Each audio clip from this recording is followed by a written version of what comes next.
Mabuhay! Welcome to my YouTube channel, Toto Neil Vlogs. First of all, I would like to thank you all mga katoto who subscribe my YouTube channel, and to others, you are welcome to subscribe my channel. Simply click the subscribe button below, click like and the bell notifications para ma-update kayo sa mga future vlogs ko. So right now, lubos-lubos ako nagpapasalamat sa opportunity na ito, and likewise, kakapanalo lang ng ating pambato na si Rabiya Mateo sa Miss Universe fan page ng 1 million plus likes. Tahimik lang, silent lang, pero ang support at unity ng mga Pilipino ay talagang makikita. We're truly the #1 crazy fans, pageant fans in the world. So right now, silipin natin ang kanyang interview skills since wala pa siyang mga ganap at pasabog. God bless you all and have a great day.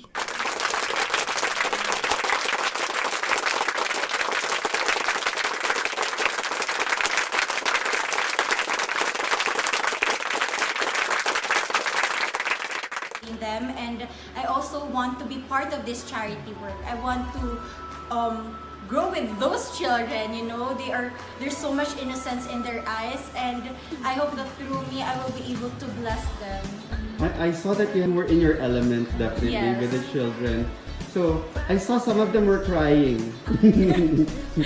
Maybe it was the separation anxiety. For a few hours we were able to have, you know, this connection as ate and baby. And they were also like offering you the biscuits already, and they instantly felt the connection with you. That was so sweet. Imagine they don't have much in life, but they have this generosity to share something that they have. Even for those little acts of kindness, it's really appreciated, and there's so much innocence in the children nowadays, and it's so refreshing to be here. And what's your Christmas prayer for these children? I hope that they find a family that will take care of them, a family that will nourish them, that will guide them, because that's, you know, the right of every child, to be supported, to be uplifted, and to have the dreams of their own. So that's my Christmas wish, because these children are pure, this deserves the best of life, and I hope that, you know, I know God will give them what they deserve. Maraming salamat talaga sa mga tao. Sa kahit ano mang gawin mo sa buhay, magkakaroon talaga ng vision. But always know your battle. Know when to speak, know when you should be silent. And right now, there is strength in being silent. So maraming salamat talaga sa pagsuporta sa akin. At like, lalaban tayo. Ilalaban ko yung Pilipinas, ilalaban ko ang buong Pilipinas. Grabe guys, kinakabahan ako kasi sobrang wow. I mean, ibang level na kasi ito, nakausap ko ngayon yung Miss Universe ng Philippines. So actually, alam ko naman na marami ko pang gagawin and sumingit lang ako guys. So just to give a little bit of challenge sa may interview lang natin na to, we're gonna do fast talk. Okay. Alright, so nag-prepare ako dito ng ilan actually. So di natin ko talaga to. So mabilis na tayo. Fast talk. Okay, describe yourself in one word. Great. Great. Okay. Pangit pero mabait o gwapo pero medyo bastos? Pangit na mabait. Basta doon tayo sa mabait. Okay. Hugs or kisses? Kisses. Okay. Kung ipagluluto mo ang presidente, anong iluluto mo sa kanya? Adobo. Masarap ako mag-adobo. Alright. BL series or Korean novela? BL series. I love the LGBTQ. I've heard that. I love you! Yes! Okay. Craziest thing you've done for love? Tumakas ako kay mama ng gabi. Lagot! Okay. Sexiest man in the Philippines? Yung boyfriend ko, Neil John Salvation. Sana all. Okay. Guilty pleasure? Eating a lot. Eating sa buffet. Takas. Kahit malapit na yung pageant. Parang lahat naman. Okay. Molten life?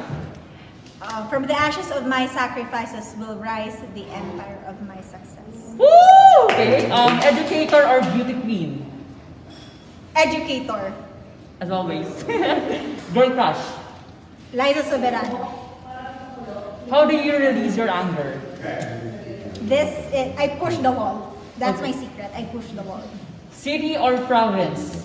City! Okay, complete the statement. I am Rabiya Mateo and I am I am Rabiya Mateo and I am your next Miss Universe. Oh my God! Okay. Naton ang isa man nga makabig naton the best, not only in the Philippines, but who knows, in the whole universe. Please welcome our very own queen, the phenomenal woman, Miss Universe Philippines 2020, Miss Rabiya Mateo. Rabiya, welcome sa Istorya Iloilo. Thank you for having me here, Sir Romel. How are you doing? Yes, I'm very much fun and I'm glad that you graced Istorya Iloilo. Sige, Rabiya, since you will be representing the Philippines to the international pageant, how can you help promote Iloilo City to the global arena?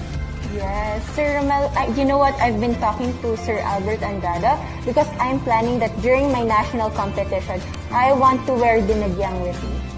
I want to be a dinagyang warrior and to show everybody all over the universe the creativity and, you know, the passion of the artists here in our province, in our city. And that's a promise that I made when I won Miss Iloilo.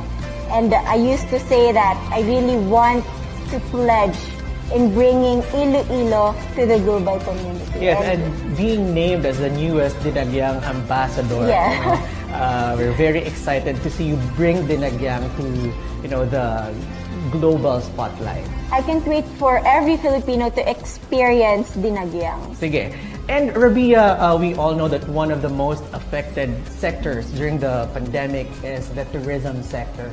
So, yes, as an ambassador, how can you help Iloilo City restore its tourism?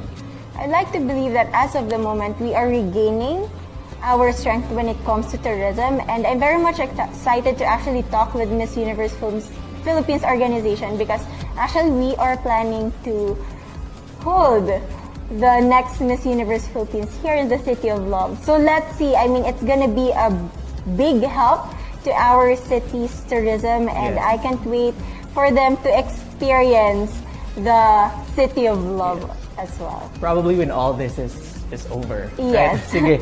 Sige. Can you also tell us a brief background about your advocacy? I've been doing my lectures for physical therapy for 3 years already, and I've been so much of an advocate of education because I had this humble beginnings, and through education it transformed my life, and I was able to bring food on my family's plate. I was able to do great things to other people, to my community.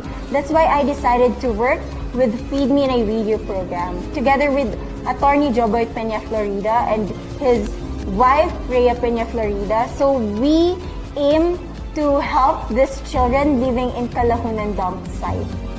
And I can always see myself in them. I also experienced simple childhood, but whenever I see them, I realize that I had a lot of opportunities for me to experience this success, and I hope that these kids will have the same opportunity. That's why in Feed Me and I Read You program, what we do is that we conduct feeding programs once a week, and then at the same time we have this learning session, this reading session to improve their learning capabilities. And I can't wait to go back to the community because as Miss Universe Philippines, I want to make the system better. And my promise is hopefully we're gonna have feeding programs not just once a week, but every day. Sige. That was my goal. Sige, and with your advocacy, you know, I think it's safe to assume that you believe that education is the only way for greater and bolder opportunities in life. That's true. Education and at the same time, right mindset. Rabiya, I believe na everyone is excited for your Miss Universe journey. And upon seeing your contenders no, online, who do you find no, the strongest among your contenders by far? Oh, yeah. I've actually watched some of their clips, and I can say that when it comes to communication skills, I love South Africa. Okay, South Africa. She's a woman of power and wisdom, and as of the moment, the Miss Universe organization is looking for that woman who can speak not just for herself, but for what is happening around Yes, her. yes. And I can't wait to meet each and every one of the candidates. Actually, we already have a group in WhatsApp. So we are already communicating with each Sige, other. we're excited no for the upcoming pageant. Ano naman ang mensahe mo for your Ilonggo fans? Sa tanan nga Ilonggo nga nagpalangga gid sa akon, even before I won Miss Universe Philippines, madamo gid nga salamat sa suporta kag kamo gid ang rason kung nga aari ko di subong nga point nga ni. And ubrahon ko gid ang best ko para makahatag liwat ng isa pa nga bugal sa syudad sang paghigugma sa aton nga syudad. Kag palangga ko gid kamo tanan. Please, please, please look after your physical and mental health. Kay mabato kita, mabatong Iloilo, kay warriors kita. Thank you very much, Rabiya, for joining us. And in one sentence, can you tell us who Rabiya Mateo is? I am Rabiya Mateo, and I am a phenomenal woman with a heartfelt beauty. Thank you very much, Rabiya, Thank for you. joining us. Thank you very much, Thank Rabiya. you po. That's ang Jarla Antonio Design. Kag amoyad to ang isa naman ka episode sa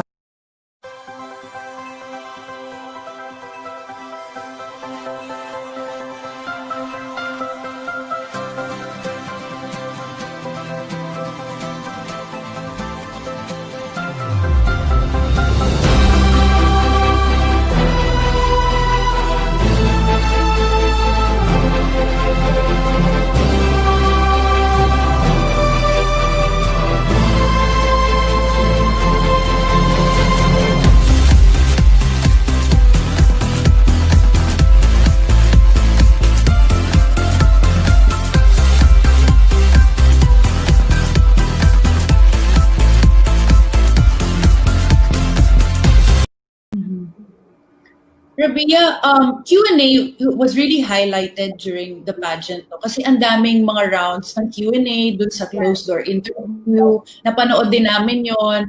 And it was such a nice way to get to know the candidates and to get to know you. Would you say na yung background mo as a lecturer helped you a lot during these moments where you had to answer so many questions? I'd like to say yes, because yung microphone, it's like my comfort zone every time I'm holding a mic. Sure. That's And good.